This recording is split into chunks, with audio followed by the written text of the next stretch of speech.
Mga nagpoprosesyon ng alas 4 sa Siquijor, kulto nga ba?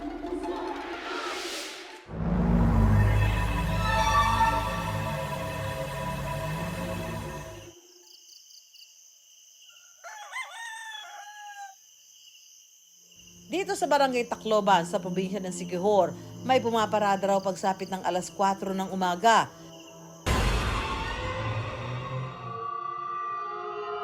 Inala ng ilan, isa itong kulto. Nasaksihan daw mismo ito ng turistang si Vin.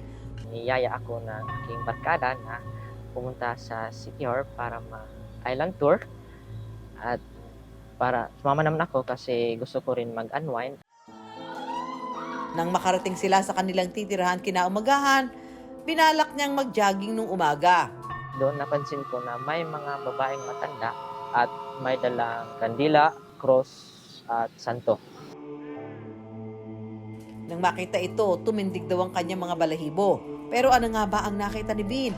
Isa nga ba itong kulto? Para sagutin ang haka-haka ng ating mga ka-wonder, tumungo kami sa Siquijor at pinuntahan ang barangay kung saan nagpoprosesyon ng mga nakaputing tao, ang Barangay Tacloban. Naglibot-libot sa barangay ang I-Wonder team hanggang sa nakilala namin ang isa sa kasali sa prosesyon, si Francisca. Pero paglilinaw ni Francisca, hindi raw sila kulto. Sa panahon nga kami ay magdarasal sa Don Rosario, sa barangay namin, ang mga tao dito matutuwa at masisihan sila. Pero sa ibang tao, parehas sa mga dayuhan na hindi alam kung ano ang ginagawa namin, yun ang sasabihin nilang kulto. Pero ito ay hindi kulto. Kan ubos na kinipaghingilin, ipakita mo ka na mo. Nagsimula raw ang Don Rosary Procession noong 1993 sa pamumuno ng mga kababaihang deboto ng Our Lady of Fatima. Yung Don Rosary Procession ay madalas ginagawa ito din ng mga Katoliko, no, as a sign of devotion to the Blessed Mother sa Our Lady of Fatima, sapagkat isa ito doon sa mga mensaheng ipinaabot niya doon sa mga pinagpakitaan niyang bata. May sense of sacrifice kasi gigising ka ng mas maaga. Santa Maria, inahan ka sa labi. Ginagawa raw nilang prosesyon tuwing alas 4 ng umaga, mula Lunes hanggang Biyernes at tuwing may okasyon.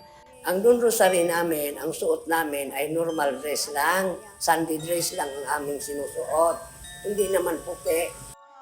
Maaaring dahil madilim ang paligid at makikita sa malayuan, inaakala ng iba na puti ito. Meron na tayong mindset when we say kulto, na dapat yung mga kulto nakabelo, dapat yung mga kulto ay may kandila, naglalakad ng gabing-gabi, iilan lang sila. So we have that some sort.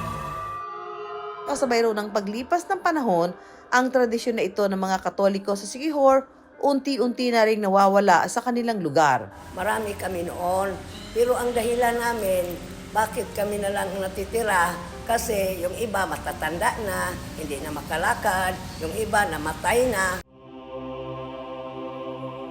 Pagkatapos daw ng prosesyon, dumidiretso ang mga deboto sa simbahan para sa misa. Minsan nga raw, pati mga lalaking deboto sumasama rito. Gaya ni Luis na isang tourism officer. Medyo naging inactive lang.